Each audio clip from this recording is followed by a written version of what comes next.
Hi guys! Welcome back for another vlog here in my YouTube channel. It's me, Dayan. At gusto nyo bang ma-achieve ang ganitong kulot? Na napakaganda at magpapa-virgin naman sa inyong hair. By using this Muhodec Automatic Curler. Yan. Ang gamitin natin siya. At tuturuan ko kayo kung paano nyo ma-achieve ang ganito kagandang kulot. Using this curler. Watch this. Watch this video.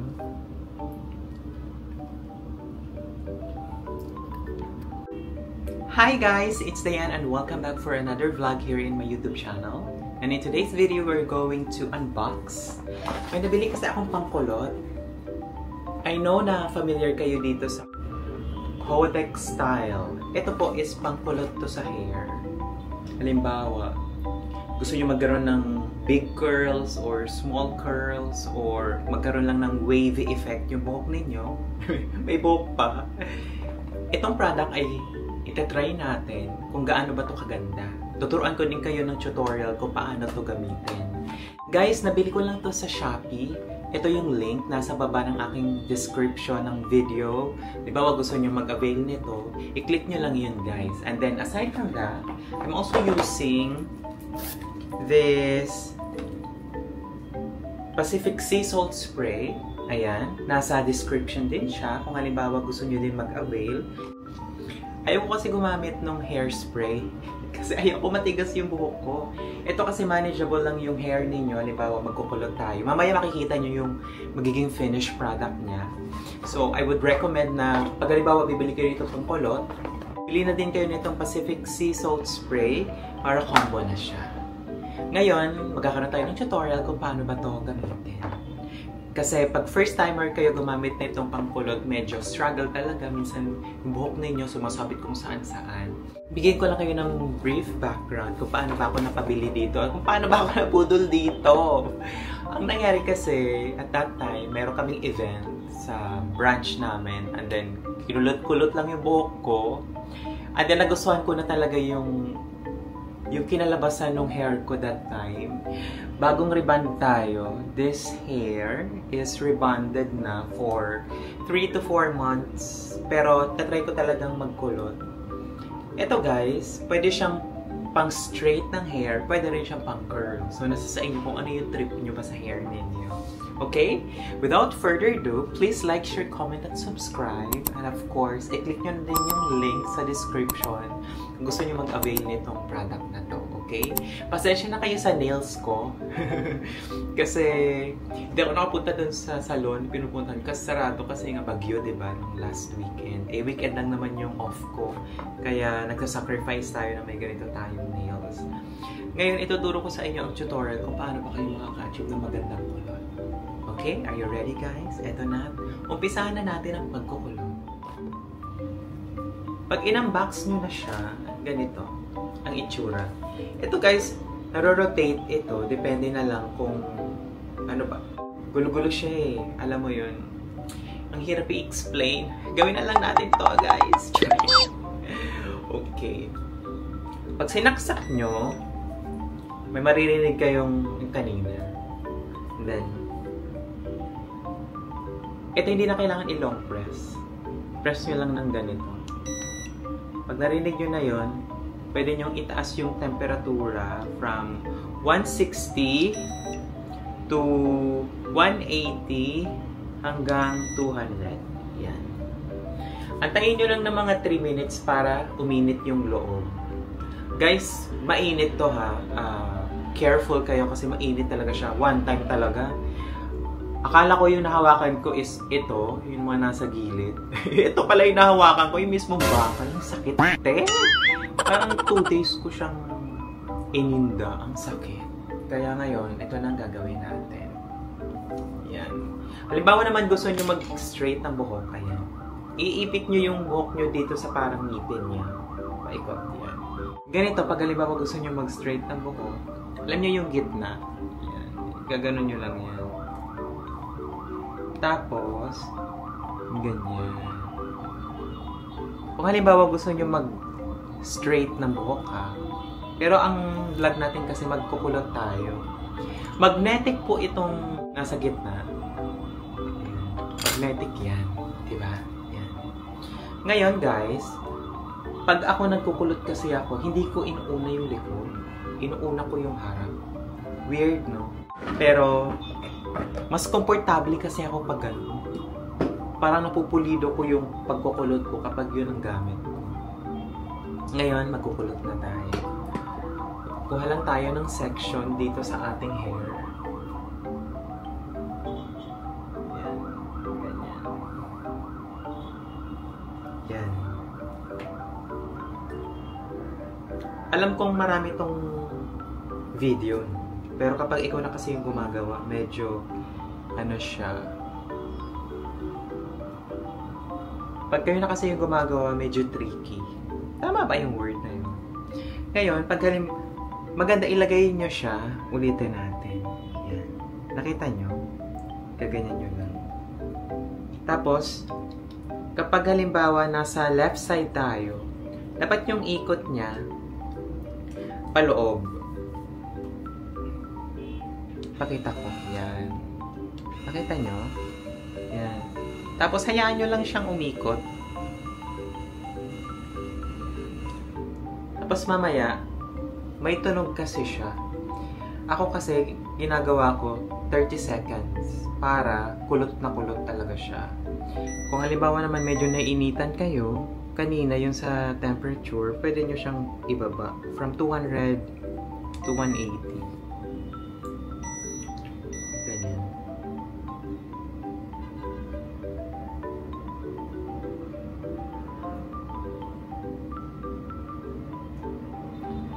Ayan, yun yung kulot niya. Kapag 30 seconds na.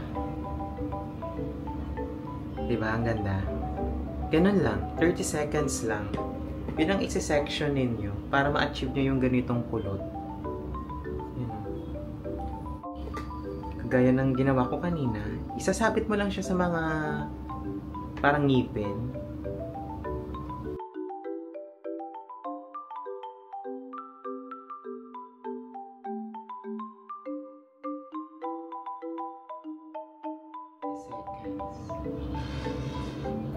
Diba? Ganda, no? Ng hair. Ganun din ulit, yan.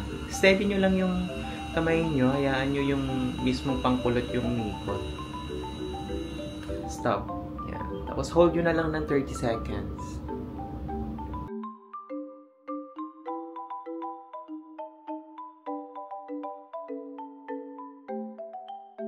Ayan na. Ganyan yung magiging kulot niya. O diba, ang ganda? So, ang gamit ko dito is 180 degrees.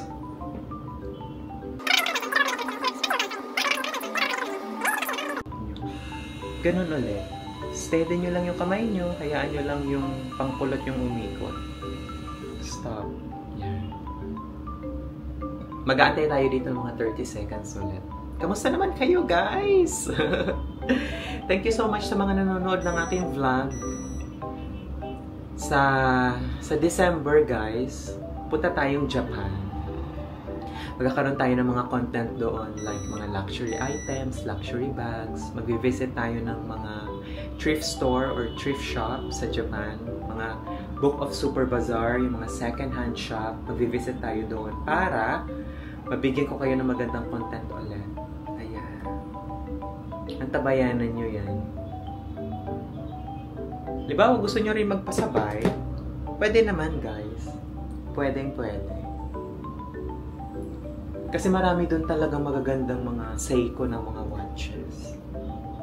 Yun.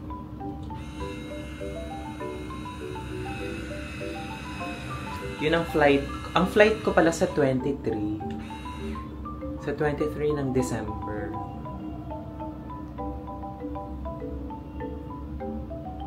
And then yung lugar ko sa Japan is Yokohama. Ang Yokohama is 30 to 40 minutes lang na train papuntang Tokyo. Kung may gusto kayong ipasabay, pwede po. I-message nyo lang ako sa Instagram. Nasa description ko din yun. Diba? Kung may magustuhan kayo to. Grabe yung kulot mo. Ganda. Hindi ko talaga magkulot. Kasi yung iba, sa likod talaga sila nag-start. Yan. Ganyan lang. Tapos, guys, ma-advise ko sa inyo, huwag kayo mag-conditioner kung halimbawa magkukulot kayo. Kasi pag conditioner kasi, bagsak lang yung hair nyo. Mahirap siya kapitan ng kulot. Mag-shampoo lang kayo. Ganyan. At syempre, para mas maganda yung curls ninyo, gamitan nyo nitong Pacific Sea Salt Spray. Ayan. Para solid naman yung kulot nyo. Ano ba ang amoy nito? Amoy lemon siya, guys. Minty yung amoy niya. And then, nag-hold talaga yung pagkakulot ninyo. Maganda siya gamitin kaysa hairspray. Pero kung gusto niyo mag-attend ng event na talagang bonggacious yung kulot, pwede naman.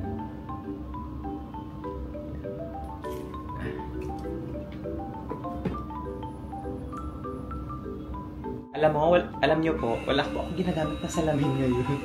Yung mismong camera lang talaga yung ginagamit. I-wait nyo lang po ng 30 seconds. Bili na kayo. Wow! Bili na kayo. Ayan, di ba? Bongga na po. So ngayon, dahil tapos na tayo dito sa kabilang gilid, ayan, dito naman tayo. So ito naman, palabas. Yan. So yung ikot niya, guys, palabas. Steady nyo lang. Hayaan nyo lang yung pangkulot yung umikot. Tapos medyo ipahiga nyo ng very light. Hold for 30 seconds ulit.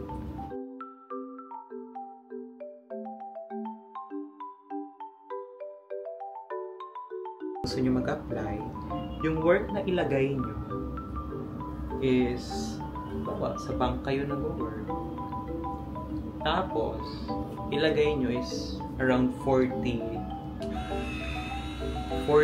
to 60,000 yung sahod nyo. Ilagay nyo yun para ma-approve kayo. Nasa description ko yung link. Ayan. Try lang natin ng 30 seconds ulit.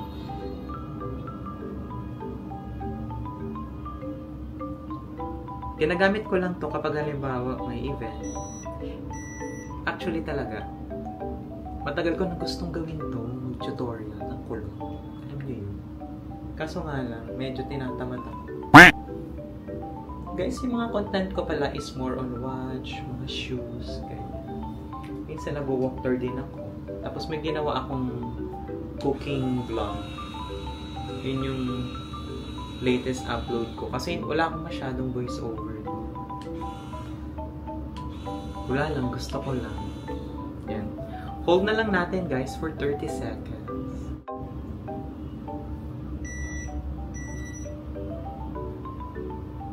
Mag-section ulit tayo. So, pasensya na kayo kung inuuna ko yung harap. Mas comfortable kasi ako pag yan. Pasok ulit natin dito. Paikutin palabas.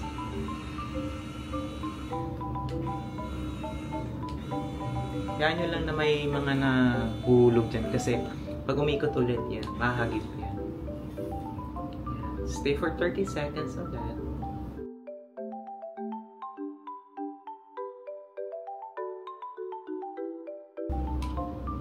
Ang gusto nila, 3 months before yung travel mo, mag-apply ka na ng Japanese visa. Wala namang nagbago dun sa requirements for visa applications. Mabilis lang siya, guys. Kung ano yung requirements last year, ganun pa rin. And then, same pa din naman yung fee, pero mas makakatipid kasi kapag halimbawa, do-it-yourself kayo ng application for Japan visa. Nasa 500 lang kasi yung babayaran nyo doon. Ang travel agency na pinag-a-applyan ko since 2017 is Rally Tours. Subok na kasi yung travel agency na yun. Meron sila sa SM Mega Mall. Doon ako nagpapasa ng application ko for visa. Nasa 5th floor sila ng fashion mall. Yung bagong building ng SM Mega Mall. Doon sila sa 5th floor.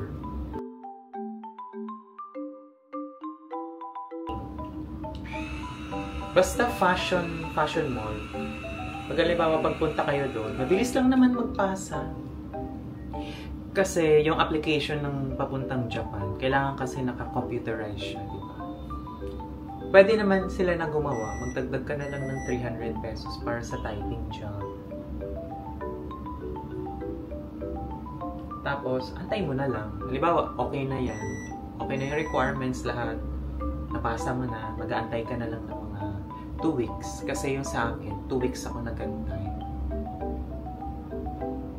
Tsaka, ang Japanese embassy naman, mabilis, tsaka nagbibigay talaga sila ng visa. Malay nyo next time, ano naman, kung paano naman alam nyo yun, kasi mahirap kasi mag-decline. Kasi after 6 months na naman kayo, okay, pagkatapos ko magkulot, dito tsaka dito, pinapasadahan ko yung first 2 kulot ko dito sa harap para plakado. Okay, ulitin natin dito. Nasaan na ba ako? Nawala na. So yung pinagkikwentuhan natin, kung halimbawa self-support, kung self-support kayo going to Japan, mag-a-apply kayo ng visa, mas magandang i-declare ninyo is around 150 to 200,000. Nag-offer din sila ng multiple entry. Pwede nyo rin naman yun i-avail. 500 pesos lang naman yung i-add. Tapos pag hindi kayo mabigyan ng multiple entry, ibabalik naman yung 500. First 2. Ito yung first 2, diba? Yan.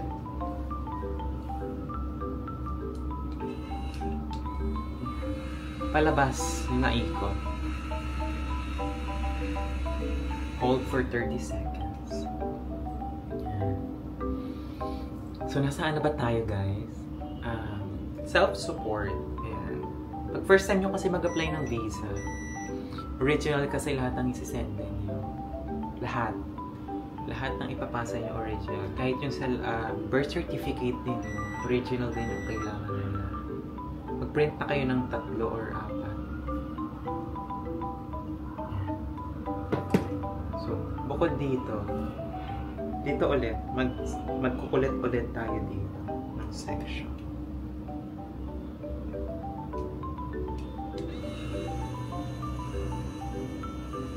So, yung first 2 section ng kulot, yun lang yung pupulutin nyo ulit. Para maganda yung pagka-wave niya mamaya. Makikita nyo naman yan, guys. Pakita ko sa inyo.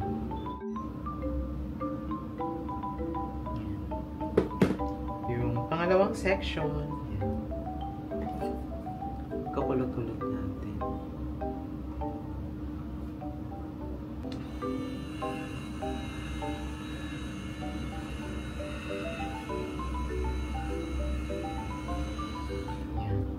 So, dahil tapos na tayo, i-turn off nyo na. Ito yung medyo long press ngayon. Long press na natin. And then, tanggalin nyo na yung saksakan. Okay lang yan kasi mainit pa tong flat iron. Flat iron! Mainit pa tong pangkulot, kaya makukulot pa din naman siya.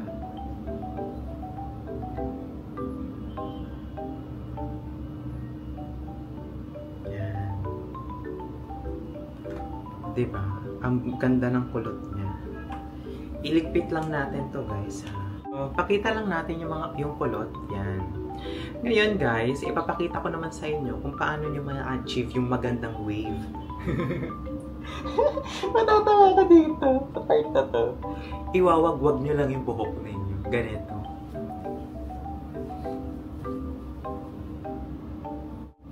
Diba? And then, pagkatapos nyong iwagwag yung buhok ninyo para ma-achieve nyo yung malaking curl, tsaka na kayo gagamit itong Pacific Sisal Spray. Yan. Palabas lang. Tsaka dito sa paloob.